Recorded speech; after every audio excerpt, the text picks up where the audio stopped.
Are you sure about what it is that makes you, you? I love asking these questions. What is it that makes you, you?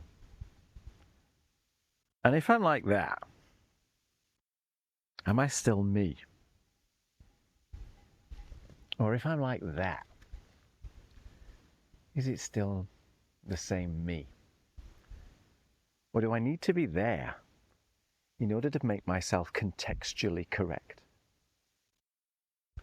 Everything is a story. Everything inside of us is a story. It's a perception.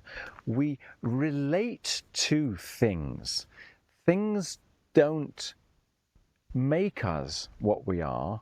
We perceive ourselves in the light of them. We reflect upon ourselves in the light of stuff, people, events, experiences. They determine what we think we are. They determine what we criticize ourselves about, what we think we're great at, how we should interact with other people.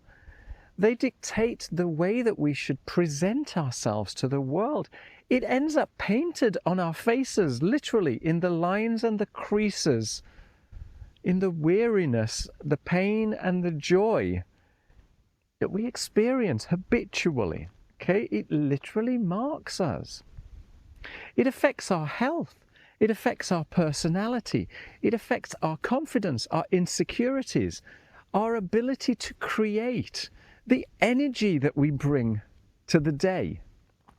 It's all affected by stuff that we think is us. But it's not. It might be us.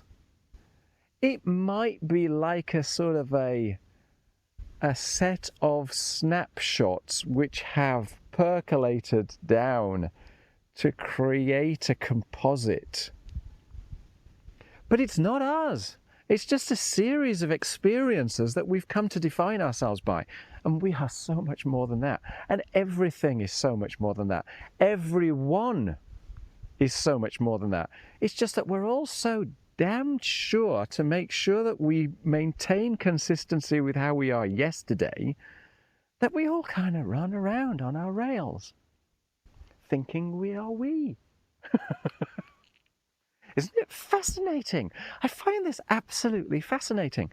The further you go into this, the more fascinating it becomes. So suddenly, the consensus about what might be wrong or right, well, if we're all running on our own rails and none of us are really consciously contemplating what it is that we're thinking about, then who's to say that groupthink is correct? Who's to say that the rules by which we abide are the best rules? This goes on forever, forever and ever and ever. I love the Stoics, right? I love going back to first base. What does this mean to me? Why? And where does that feeling come from? Where does that perception come from? And is it universal? Is it generalizable? Or am I just telling myself a nonsense story? Yeah? Am I using a rule of thumb which might help bypass thinking about stuff, but which is utter nonsense? You know, we learn from an experience and then we generalize across the whole of our life. Are there parts of you that still think you're 3 years old? Or 7 years old? Or a teenager? Are there parts of you that are still stuck at the moment that somebody rejected you? Are there parts of you that are stuck at a time of life where development would have demanded you to move forward, but something or other stopped it? The answer is probably yes, right? Because that's what happens. That's how we become us, through layer upon layer upon layer of experiences that kind of stunt us, that stop us. And so we end up exaggerated in certain elements of our characteristics and certain elements of our personality, and stunted in others. And they're all just based on these chance occurrences that happened. So that can be incredibly annoying, but it can also be a massive opportunity, right? That means that everything is fluid.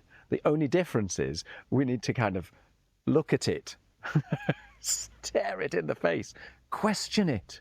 That's why I love the Stoics. Question everything. What is it that you hold true? Why do you hold it true? And is it still valid? Now, there's a certain comfort in having a set of rules and policies and procedures by which you rule your life, yeah? It gives you a structure by which to evaluate things. Fine, you know? I'm not saying throw away the rule book. I'm just saying question it. You're an adult, right? You have possibility. You have capacities in your brain that probably aren't even utilizing the majority of. But they're there. You have options that you never had when you were a child. They exist. They might be a little bit uncomfortable to act upon, yeah, because they're not familiar. But hey, when you were a kid, play was not familiar. Adventure was not familiar. That was why it was an adventure. It's just that when we grow up, we kind of box ourselves in.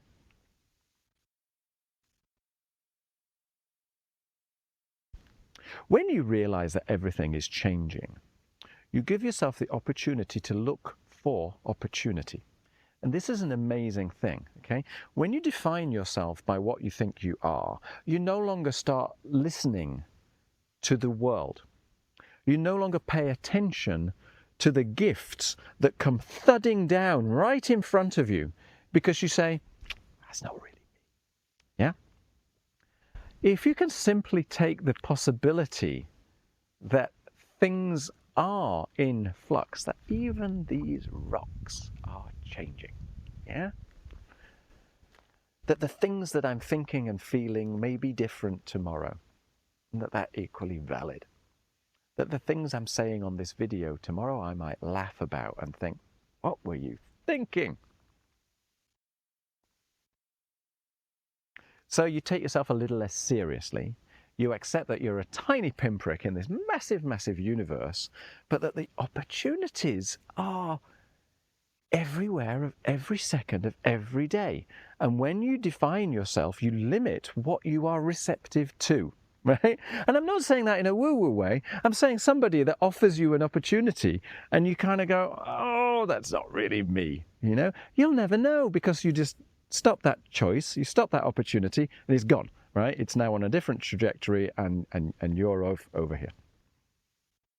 But that could have been the richest experience of the day, of the week, of the life. It could have transformed you. It could have brought new responsibilities, new relationships, new friendships, new income.